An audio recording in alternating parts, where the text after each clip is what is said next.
The Hidden Empire, inside the rise of the 'Ndrangheta. Born among the harsh, sun-scorched hills of Calabria, the 'Ndrangheta began not as a global powerhouse, but as a small, tightly bound fraternity of families.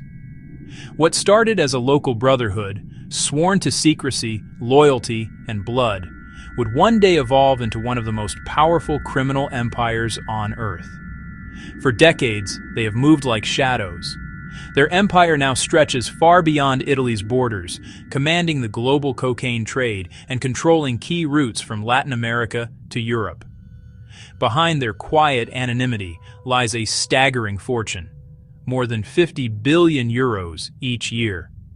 They have slipped into politics, finance, and even legitimate industries. Yet, outside Italy, many have never heard their name. Law enforcement has tried again and again to bring them down. But the 'Ndrangheta is not like other mafias. It is not just Calabria's curse. It is a worldwide criminal machine, built to survive anything. How did this family-based syndicate rise to such power? And why is it almost impossible to infiltrate? The myth of origins. The name 'Ndrangheta comes from the Greek word andragathia, meaning courageous man. But the story of their origin begins not with courage, but with myth. According to legend, their tale begins in the year 1412. Three Spanish knights, Oso, Mastroso, and Carcañoso, were imprisoned for avenging their sister's honor. During 30 long years behind bars, they supposedly wrote codes, laws, and rituals for a secret brotherhood known as La Garduña. When they were finally freed, the legend claims, the brothers went their separate ways. Oso sailed to Sicily and founded La Cosa Nostra. Mastroso traveled to Calabria and established the 'Ndrangheta. Carcañoso went to Campania, where he created the Camorra.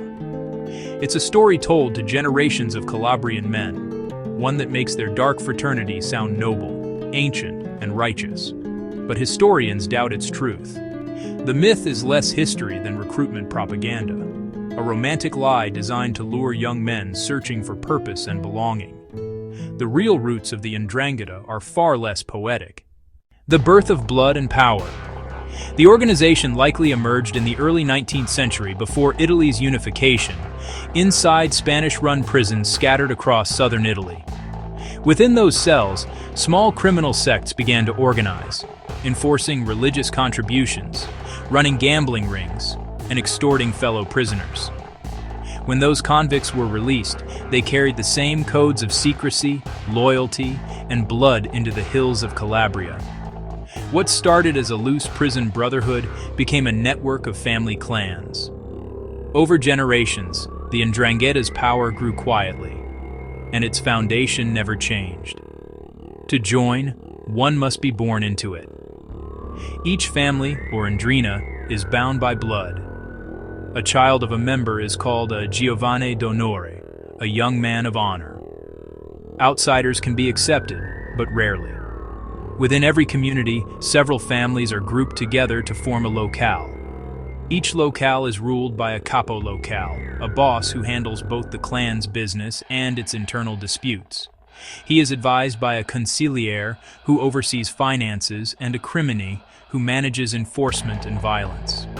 Together, they form the leadership. The organization operates on two levels: the minor society, made up of families, and the major society, composed of high-ranking members who govern them. A trusted intermediary, the Mastro di Giornata, passes orders and information between the two. As the 'Ndrangheta spread internationally, its locales were grouped into three major districts: Ionian, Central, and Tyrrhenian, each with its own chain of command. At the very top sits the Provincia, the secret council that keeps the peace among clans. Even today, the names of those who sit in the Provincia are mostly unknown. But in 2010, during a police operation called Il Crimine, three men, Domenico Opedisano, Antonio Cataldo, and Bruno Zappia, were arrested as members of that council. A blood oath. To become one of them is to surrender everything. A recruit must be introduced by a trusted member, vouched for by the family, and proven loyal beyond doubt. The initiation is sacred, a ritual of secrecy and blood. The candidate pricks his finger, letting a drop of blood fall onto a holy image. He swears an oath of eternal loyalty as the picture burns in his hand. The flames symbolize his fate, that if he betrays the family, he will burn as well. From that moment on, his life no longer belongs to him. It belongs to the Ndrangheta. This code, bound by family bloodlines and sacred oaths, has made the organization nearly impossible to infiltrate. But what truly unites them is not faith or honor. It is money. The Cocaine Kings. By the 1970s, the Ndrangheta had turned to kidnappings, using ransom money to fund new ventures. A decade later, they entered the drug trade. At first it was heroin, then came cocaine, the white gold that would change everything. Their real breakthrough arrived in the early 1990s. For years, Sicily's Cosa Nostra controlled cocaine shipments from Colombia to Italy. But when two anti-mafia judges were murdered, the Italian government crushed the Sicilian mob. As Cosa Nostra burned under police pressure, the 'Ndrangheta quietly made its move, forging direct alliances with Colombian cartels once loyal to their Sicilian rivals. Meanwhile, the United States declared its war on drugs, pushing cocaine demand toward Europe. The Calabrians were perfectly positioned to take over. Their golden gateway was the port of Gioia Tauro in Calabria. When it opened in 1995, the Piramali Mole, Bellocco, and Pesci families infiltrated it completely. They extorted dock workers, controlled cargo movements, and charged a fee on every container that passed through. By then, more than 500,000 cargoes moved through the port each year. Soon, Gioia Tauro became the main artery for Europe's cocaine, more than 80% of it flowing through its docks. The 'Ndrangheta perfected a smuggling method known as rip-off. Port workers secretly opened containers, hid cocaine among legal goods, resealed them, and later retrieved the drugs before anyone noticed. Skilled cleaners could extract 100 kilograms of cocaine in just 3 minutes. When police surveillance increased, the syndicate adapted. They bought struggling cargo companies outright, allowing them to move shipments under their own banners.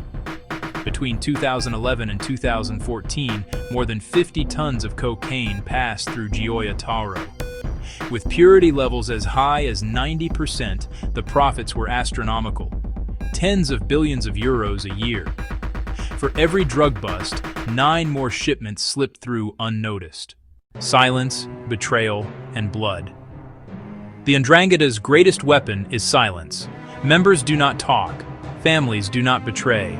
Their code of omertà, of absolute secrecy, keeps the organization alive even as authorities close in. But every so often, someone breaks. In 2014, a joint operation by the Italian police and the FBI exposed a cocaine route from Calabria to New York. Wiretaps revealed that a family had been using a small pizzeria in Queens as a front. It led investigators to a man named Gregorio Gigliotti and his family.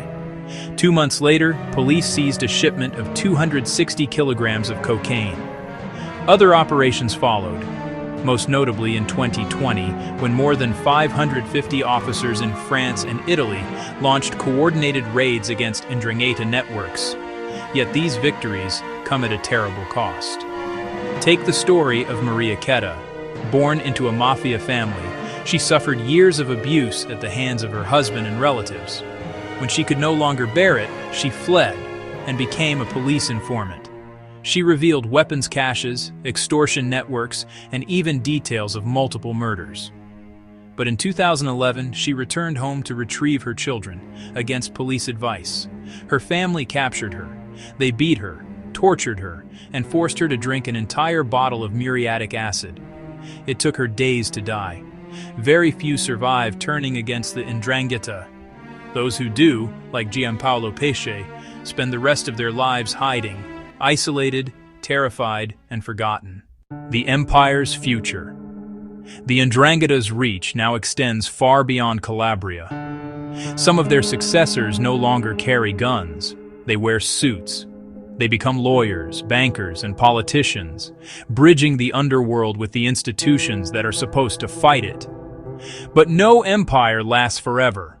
A new generation of rivals, particularly Albanian criminal groups, has begun to rise. Once mere couriers, they now command their own supply chains and have forged their own cartel connections.